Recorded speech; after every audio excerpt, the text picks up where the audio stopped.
Another text question says, if all religions claim to be truth, then how can Christianity make that claim and think that it is correct?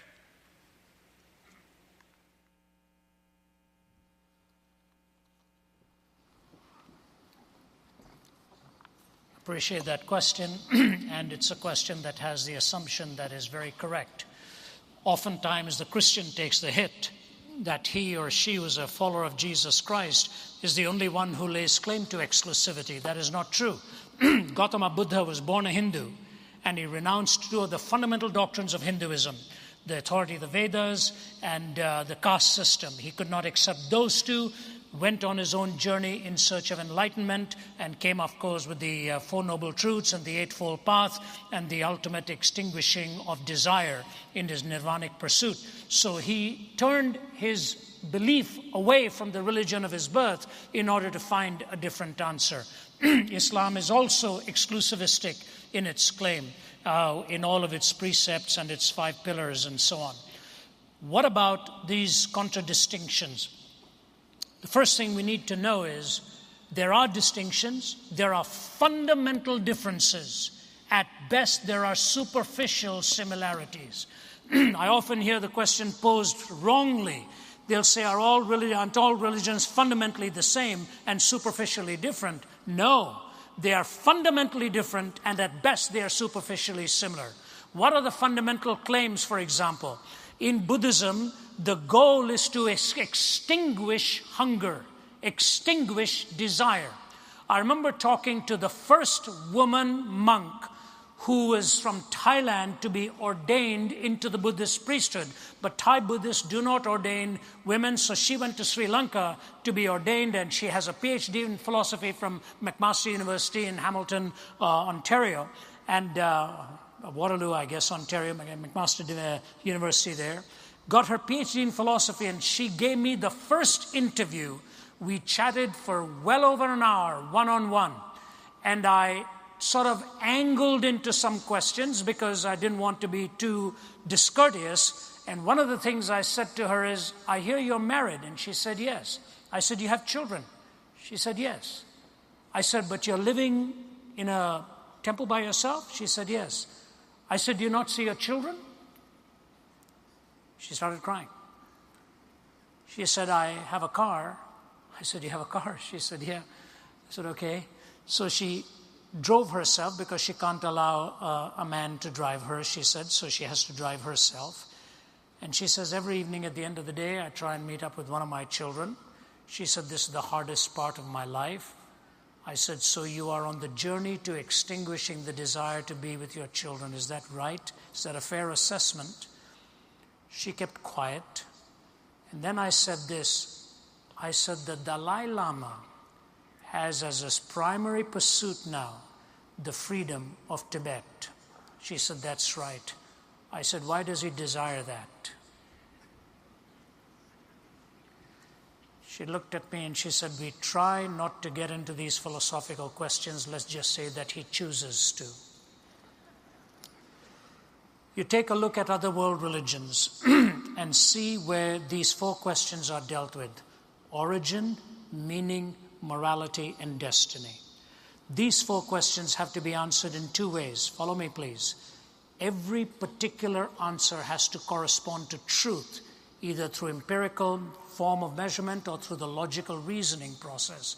And when those 4 answers are put together, they must cohere and not be incoherent. So the 2 tests, correspondence and coherence, I guarantee you only in the Judeo-Christian worldview will you find these 4 questions answered with corresponding truthfulness and with the coherence of a worldview. Let me take just one example, and I don't say this to slight, but this is a fact, and we have to deal with it. I've been invited in many, many Islamic countries, and I have open forums there, and I'm going to go to one of the toughest Islamic countries within the next few weeks. They've hosted me in many parts there, and we've had dialogues. I want to give to you 2 things. In the Quran, it is the only historically claimed document that denies that Jesus Christ was actually crucified or died on the cross. Denies that. The Greek historians say he died on the cross. Roman historians say that. Pagan historians say that. Jewish historians say that. And Christian historians say that. The Quran is the only one that says it appeared to him that he died, but he didn't actually die on the cross. So historically, it is making an affirmation that is really historically untrue. I got into a discussion with Sheikh Hussein of the leading Shiite cleric in Damascus, Syria, a real gentleman. For over 3 hours, we talked with an interpreter between us and an audience listening in. I was allowed to ask him one question about his faith, and he was allowed to ask me one question about mine. There was nothing, no rancor, no adversarial stance, just a perspective and counter-perspective and back and forth. It's the best way to do it, really. At the end of it, Sheikh Hussein looked at me. He was very respectful through the whole time, always referred to me as Professor Zacharias.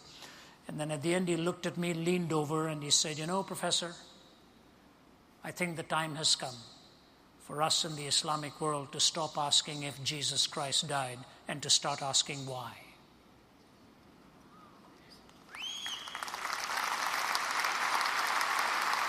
I said to him, "May I quote you on that, sir?" He said, "Yes, you may. I'm hopefully going to go there before long, and I hope we can meet up again." Origin, meaning, morality, and destiny. The Judeo-Christian worldview is not the only one that claims exclusivity, but it's the only one that takes those 4 questions with corresponding answers that are truthful and coherent answers that stand the test of time.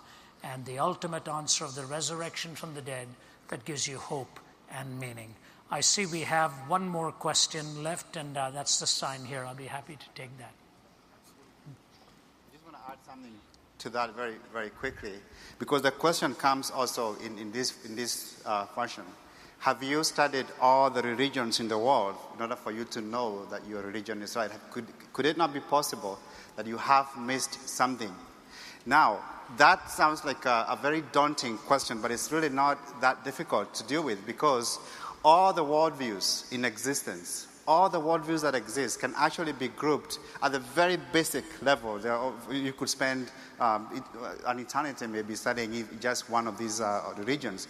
But all the worldviews in existence can be grouped under only 3 categories, all the worldviews. The first category is the view that only the universe exists. The other category is only God exists. Of course, you find naturalism and atheism on the left side. Only the universe exists. But when some Eastern religions will tell you only God exists, and that's cashed out in different ways. I'm just using the word God, just to make it easy for us to grasp these concepts. Then in the middle, you have the view that both God and the universe exist. Both God and the universe exist, and under that you have Judaism, Christianity, and Islam. So it's not difficult to apply the test that Ravi was talking about to these systems as a whole without having to study each particular one. You just need to know what the basic ideas, what the basic thoughts are for these views. Then you can critique all of them without having to be an expert in every worldview that's out there. So it's important for us to know that this is not so difficult to do. We are not making it up in trying to come up with an answer to this kind of a question. Continue the conversation.